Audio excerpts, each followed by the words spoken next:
Bismillahirrahmanirrahim. Assalamualaikum warahmatullahi wabarakatuh. Alhamdulillah, puji syukur milik Allah pada kesempatan hari ini kita masih bisa bertemu kembali ya dalam kegiatan perkuliahan mata kuliah inquiry berbasis project. Oke, mudah-mudahan semuanya masih tetap dalam keadaan sehat walafiat dan tetap semangat untuk melaksanakan kegiatan perkuliahan. Oke, pada pertemuan hari ini ya kita akan membahas mengenai keterampilan proses sains ya, pengalaman belajar melalui keterampilan proses sains atau diistilahkan dalam bahasa Inggris dengan science process skill ya, science process skill. Oke, keterampilan proses ini menjadi sebuah skill atau keterampilan yang memang penting atau substansial di dalam pembelajaran sains, ya termasuk ya di dalam pembelajaran biologi begitu ya. Minggu yang lalu kita sudah mempelajari tentang metode ilmiah, ya. Anda sudah memahami bahwa metode ilmiah ini menjadi sesuatu yang substansial dalam pengalaman belajar melalui inquiry. Jadi kalau misalkan guru ingin menyelenggarakan pengalaman belajar berbasis inquiry, maka guru kemudian peserta didiknya harus menguasai, ya harus memahami tentang langkah-langkah metode ilmiah, begitu ya. Nah, keterampilan proses ini ya nanti akan ada kaitannya tentunya dengan metode ilmiah, begitu ya. Kemarin Anda mempelajari langkah-langkah metode ilmiah, mulai dari ada observasi, kemudian merumuskan masalah, kemudian mengajukan hipotesis, ya, menguji hipotesis melalui percobaan, ya, merancang percobaannya terlebih dahulu, kemudian melakukan percobaan, kemudian mengkomunikasikan hasil percobaan sampai di bagian akhir ada menyimpulkan dan mengkomunikasikan hasilnya, begitu ya. Nah, untuk bisa menjalankan metode ilmiah, ya langkah-langkah metode ilmiah seperti yang tadi Bapak sampaikan. Nah, di sini tentunya perlu ya peserta didik ini menguasai keterampilan proses. Karena kalau kita lihat ya melakukan observasi, kemudian mengajukan rumusan masalah, ya, mengajukan hipotesis, merancang percobaan, melaksanakan percobaan itu merupakan bagian dari keterampilan proses, ya, bagian dari keterampilan proses. Nah, pada hari ini kita akan coba membahas ya mengenai keterampilan proses. Terutama nanti kita akan bahas ya bagaimana menciptakan pengalaman belajar melalui keterampilan proses, karena ini penting di dalam pembelajaran yang berbasis inquiry ya. Jadi kalau misalkan pembelajarannya ingin berbasis inquiry, maka salah satu syaratnya adalah peserta didik kemudian juga guru ini perlu menguasai keterampilan proses. Oke, seperti yang tadi Bapak sampaikan ya, bahwa keterampilan proses ini bisa menjadi sebuah pengalaman belajar. Jadi guru ya, pendidik bisa mengkondisikan ya, pengalaman belajarnya ini bisa membekalkan keterampilan proses. Ya. Jadi tentunya nanti pengalaman belajar melalui keterampilan proses ini ya penting dalam upaya pendidik atau guru membekalkan keterampilan proses kepada peserta didik. Oke, yang perlu Anda pahami ya, yang perlu Anda pahami bahwa keterampilan proses ini adalah sebuah skill ya, sebuah skill atau sebuah keterampilan. Sehingga apabila peserta didik kita menghendaki peserta didik memiliki kemampuan keterampilan, ya keterampilan proses dalam hal ini, maka gurunya harus mengkondisikan sebuah pengalaman belajar di mana nanti peserta didik itu melakukan keterampilan proses, ya melakukan keterampilan proses. Oke, ya. Jadi KPS ini nanti bisa disetting ya oleh pendidik, oleh guru sebagai sebuah pengalaman belajar. pengalaman belajar yang nanti tentunya bisa membekalkan keterampilan proses kepada peserta didik ya. Kemudian pengalaman belajar melalui KPS ini juga tentunya nanti bisa menciptakan pengalaman belajar yang bermakna. Karena di situ peserta didik ya tidak hanya terlibat secara minds on, tapi hands on-nya juga terlibat ya, alat geraknya terlibat ya, kakinya terlibat, kemudian juga tangannya terlibat dalam proses pembelajaran, selain intelektualnya yang memang terlibat juga di situ ya. Oke, kemudian ya kalau kita lihat dari definisi dari science process skill atau keterampilan proses itu sendiri, Anda bisa lihat di sini begitu ya. Anda bisa simak bahwa KPS ya atau science process skill dalam bahasa Inggris ini adalah sebuah alat ya, sebuah instrumen yang digunakan oleh seorang saintis untuk apa? Yang pertama adalah untuk mengidentifikasi masalah, kemudian menyelesaikan masalah, dan juga menjawab berbagai bentuk pertanyaan yang terkait dengan fenomena kejadian yang terjadi di alam semesta ini. Gitu, ya. Jadi tentunya ya keterampilan proses ini menjadi sesuatu yang penting, ya, menjadi sesuatu yang penting karena objek kajian biologi, objek kajian sains adalah alam semesta. Ya, di alam semesta ini ada banyak sekali fenomena sains, ya, ada banyak sekali fenomena biologi, ya, kejadian biologi, proses biologi yang boleh jadi mungkin menimbulkan pertanyaan, ya, menimbulkan pertanyaan dalam benak pikiran peserta didik. Sehingga untuk bisa menyelesaikan itu, ya, mencari tahu terkait dengan itu perlu sebuah prosedur, ya, sebuah prosedur langkah-langkah untuk bisa mencari tahu, ya, menggali data, mencari data untuk nanti bisa si datanya itu dianalisis, ya, dianalisis, dan pada akhirnya nanti akan mendapatkan sebuah kesimpulan. Kesimpulannya adalah tentunya menjadi jawaban dari permasalahan, jawaban dari pertanyaan yang sebelumnya diajukan, begitu, ya. Jadi tentunya di sini yang namanya keterampilan proses menjadi sesuatu yang penting karena untuk bisa menjalankan prosedur ilmiah, metode ilmiah, di sini perlu yang namanya keterampilan proses, ya. Karena kalau kita lihat prosedur ilmiah, ya, metode ilmiah untuk bisa menghasilkan atau menggenerate pengetahuan ilmiah itu ya di dalamnya keterampilan proses. Observasi adalah keterampilan proses. Kemudian merumuskan masalah adalah keterampilan proses juga, ya, hipotesis keterampilan proses, merancang percobaan keterampilan proses, dan prosedur yang lainnya juga tergolong termasuk ke dalam keterampilan proses. Jadi ya jelas di sini yang namanya keterampilan proses menjadi sesuatu yang penting di dalam pembelajaran sains termasuk di dalamnya biologi. Oke, ini ada tabel yang memperlihatkan jenis-jenis keterampilan proses menurut beberapa ahli, ya. Jadi Anda bisa simak di situ, ya. Ada observasi, ada mengajukan pertanyaan, merumuskan masalah, menafsirkan, mengklasifikasi, memprediksi, kemudian berkomunikasi, mengajukan pertanyaan, hipotesis, dan keterampilan-keterampilan yang lain, ya. Jadi perlu Anda garis bawahi, ini semua adalah skill atau keterampilan yang tentunya untuk bisa melakukan ini ya perlu latihan, ya, perlu latihan melakukan observasi, perlu latihan untuk melakukan klasifikasi dan seterusnya, begitu, ya. Jadi skill itu ya keterampilan, perlu melakukan untuk bisa mendapatkan kemampuan-kemampuan tersebut, begitu, ya. Nah, kemampuan-kemampuan ini ya mulai dari observasi, klasifikasi sampai keterampilan proses yang lain, ya.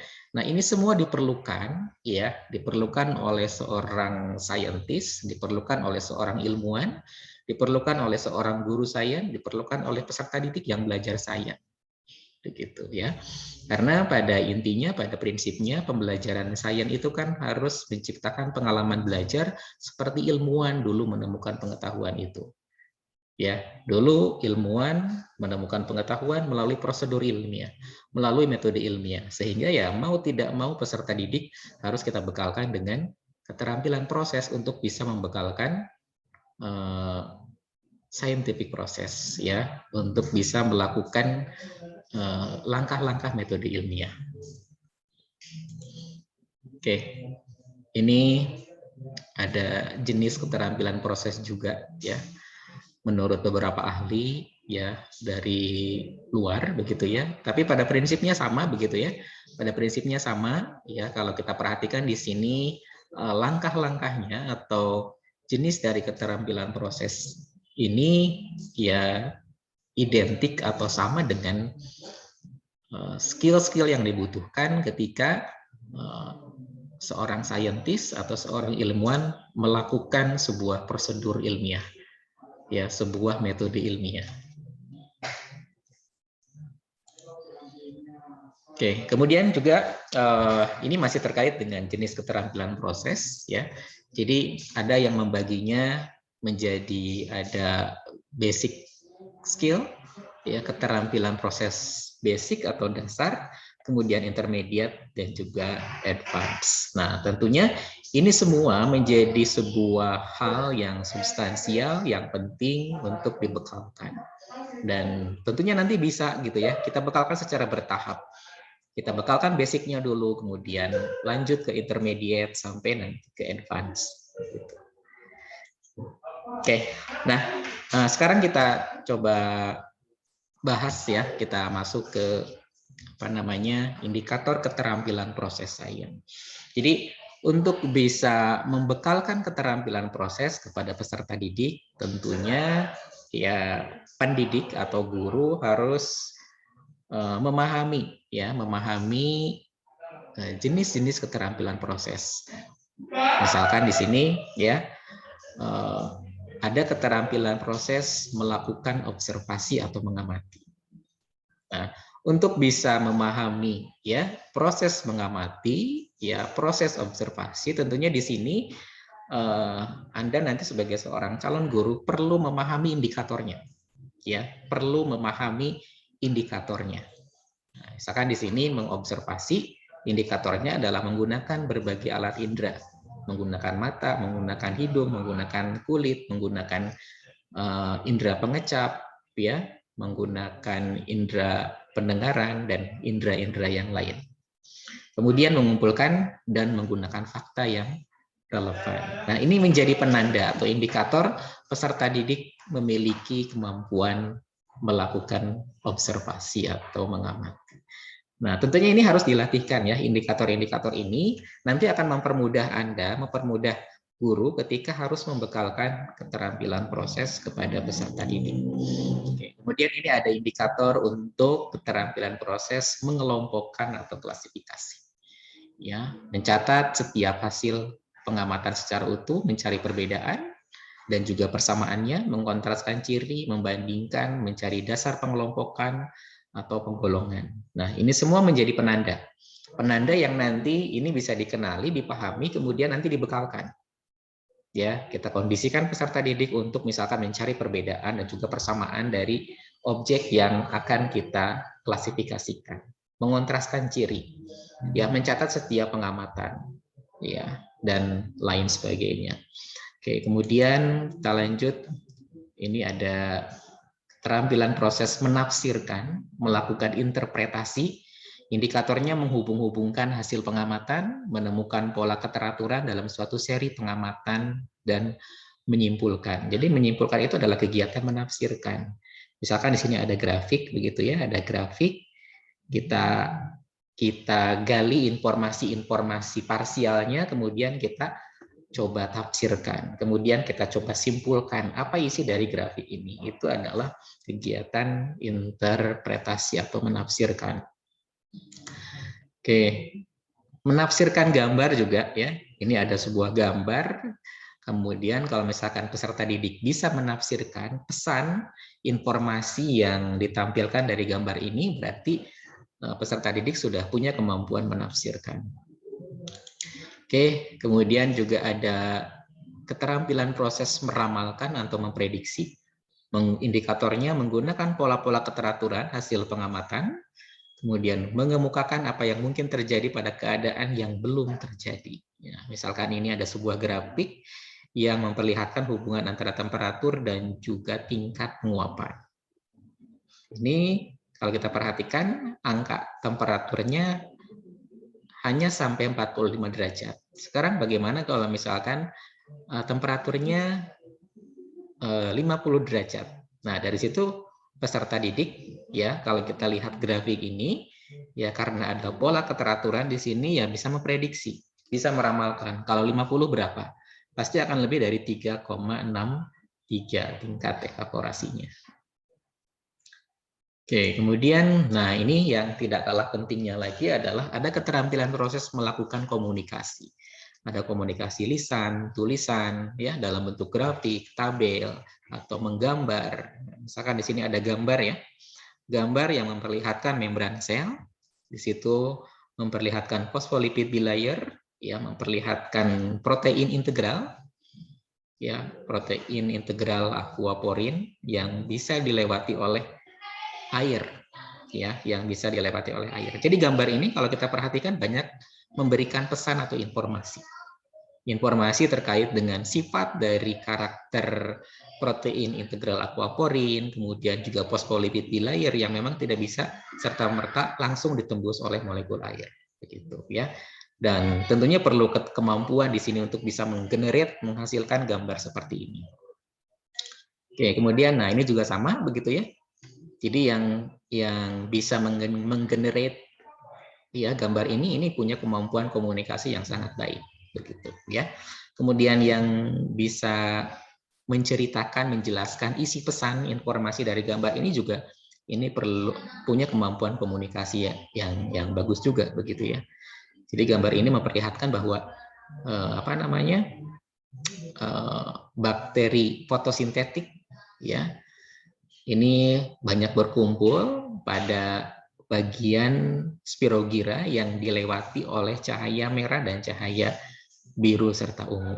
Ya, ini mengindikasikan bahwa cahaya merah dan cahaya biru ini efektif dalam proses fotosintesis. Oke, ini juga memperlihatkan gambar yang orang yang menggambar ini ya, yang bisa menghasilkan gambar ini punya kemampuan komunikasi yang baik begitu. Yang bisa membacanya pun ya punya kemampuan komunikasi yang baik. Indikator keterampilan proses yang lain di sini ada indikator keterampilan proses mengajukan pertanyaan dan juga mengajukan hipotesis ya. Ini juga penting begitu ya, karena di dalam proses inquiry ya, di dalam proses inquiry seperti yang sebelumnya pernah Bapak sampaikan ya, bahwa